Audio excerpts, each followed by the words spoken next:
힐링 가족 여러분 안녕하세요. 25년 6월 9일 이번 주 미국 증시 전망입니다. 뉴욕 증시가 사상 최고치에 접근하면서 새로운 인플레이션 보고서와 재정 및 무역 정책이 이번 주에 최대의 관심을 받을 것으로 보입니다. S&P 500은 2월 말 이후 처음으로 6천선을 돌파하면서 최고치 터치 준비 중인데요. 또 신규 고용지표의 호조로 경제에 대한 우려가 진정된 덕분입니다. 하지만 S&P 500은 2월의 사상 최고치 대비 아직 2% 정도 낮은 수준입니다.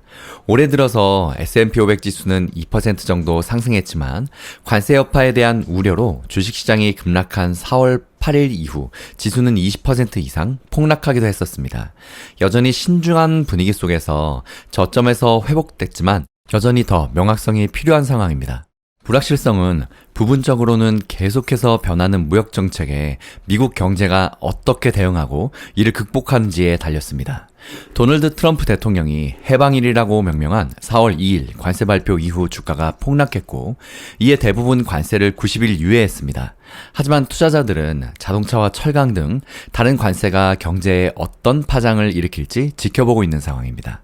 특히 5월의 소비자 물가지수 보고서는 투자자들이 인플레이션 상승을 경계하는 시점에서 관세의 영향을 보여줄 수도 있습니다.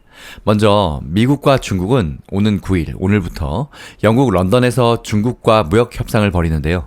미국 측에서는 스콧 베센트 재무장관 그리고 하워드 로트닉 상무장관 또 제이미슨 그리어 미국 무역 대표부 대표가 참석해서 중국 대표단과 논의할 계획입니다.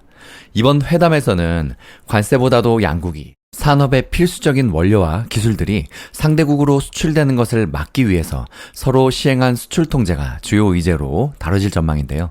그간 양국이 도널드 트럼프 대통령의 고강도 관세가 일으킨 무역 전쟁에서 상대국을 압박하고 우위를 점하기 위한 무기로 수출 통제를 적극적으로 활용하면서 수출 통제가 핵심 갈등 현안으로 부상한 데 따른 것입니다. 지난 5월의 제네바 합의 이후 미국과 중국 간의 무역 협상과 관련해서 뚜렷한 진전은 현재 없는 상황이고 오히려 양국 간의 갈등이 더 부각되고 있는 상황인데요. 앞서 트럼프 대통령은 이번 회담은 잘 진행될 것이라고 전망하기도 했습니다. 케빈 애씑 백악관 국제경제위원회 위원장은 인터뷰에서 중국 핵심 광물의 대미 수출이 이전보다 빠른 속도로 이루어지고 있지만 우리가 제네바에서 합의했다고 생각했던 수준만큼은 빠르지 않다고 말했는데요.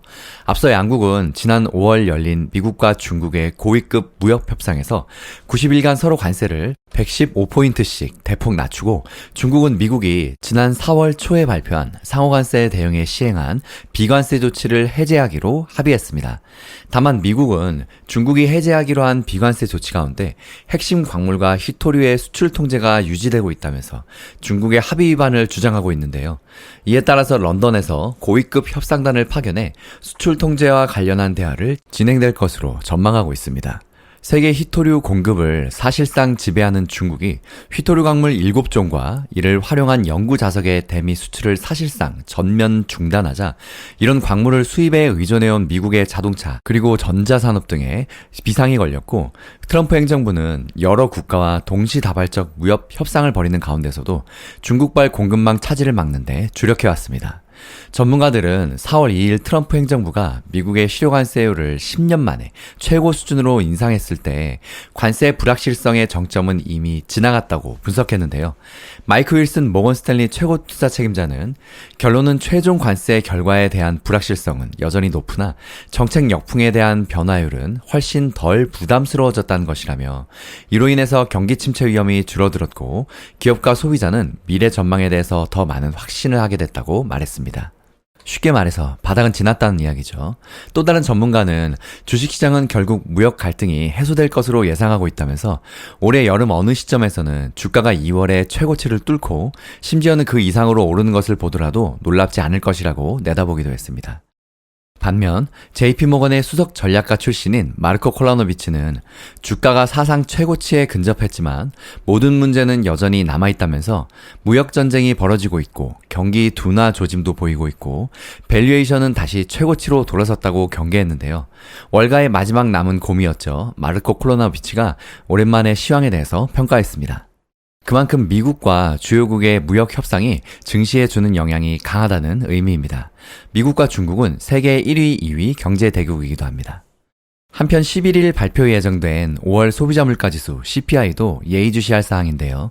미국 중앙은행이 17일에서 18일 연방공개시장위원회 FOMC를 앞두고 물가 수준이 여전히 높은 것으로 나오면 금리 인하를 올해 말로 미룰 수도 있는 상황입니다.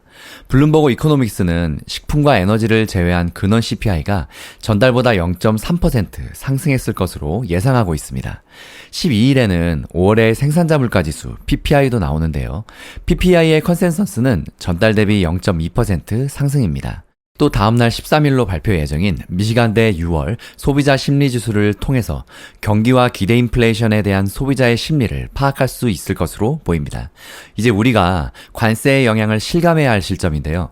5월 이후에는 물가에 미치는 영향이 분명히 나타날 것으로 전망되지만 자동차와 완만한 서비스에 대한 계절적인 요인이 핵심 가격 인상을 억제할 수도 있는 상황입니다. CPI 보고서는 연방준비제도의 회의 전 마지막 주요 데이터에 속하는데요. 연준은 이번 회의에서 금리를 동결할 것으로 예상되지만 트레이더들은 연말까지 거의 두 차례 25bp씩 두 번의 인하를 예상하고 있습니다. 이번 관세에 따라서 사람들이 우려하는 것과는 다른 인플레이션 데이터가 나온다면 적어도 이전 고점을 시험하는 촉매제가 될 수도 있는 상황인데요. 한편 이번 주 연준의 고위 인사의 발언은 없습니다. 다음 주 연방공개시장위원회 FOMC가 17일에서 18일 열리는데 정례회의 개최를 앞두고 침묵 기간에 돌입했기 때문입니다. 또 오늘 9일부터 13일까지 진행되는 애플의 세계 개발자 컨퍼런스 WWDC도 눈여겨볼 만한데요. 시장의 기대를 웃도는 기능을 선보인다면 애플의 주가는 더욱 탄력을 받을 전망입니다. 계절적으로 애플의 주가는 매년 이맘때쯤 상승세를 보여왔기 때문입니다. 또 상원에서 검토 중인 대대적인 감세 및 지출 법안에 대한 불확실성도 남아있는데요. 월스트리트는 최근 몇 주 동안에 재정 적자 확대가 시장의 주요 관심사가 되면서 이번 법안이 경제 성장을 촉진할지 국가의 부채 부담을 얼마나 부풀렸을지를 계속 모니터링하고 있습니다.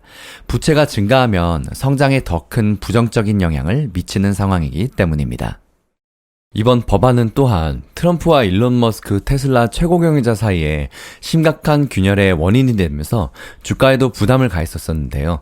트럼프의 최대 동맹이었던 머스크는 트럼프의 의제의 핵심인 이 법안을 역겨운 혐오라고 불렀고 트럼프는 억만장자의 공개적인 반대에 대해서 실망했다고 말했습니다. 그리고 어린아이처럼 싸웠었죠. 테슬라 주가는 덕분에 폭락하기도 했었고요. 녹음 시간 기준으로 오전 11시 14분이 넘어가고 있는데요. 미국의 선물지수 아주 소폭 하락세를 기록하고 있습니다. 다우는 0.13, S&P 500은 0.19, 그리고 나스닥 100은 0.26, 러셀 2000은 0.07% 하락 중입니다. 이번 주도 많은 소식 전해드리도록 하겠습니다. 힐링가족 여러분 언제나 항상 시청해주셔서 너무 감사드립니다. 여러분 이번 주 한 주도 성공투자 파이팅!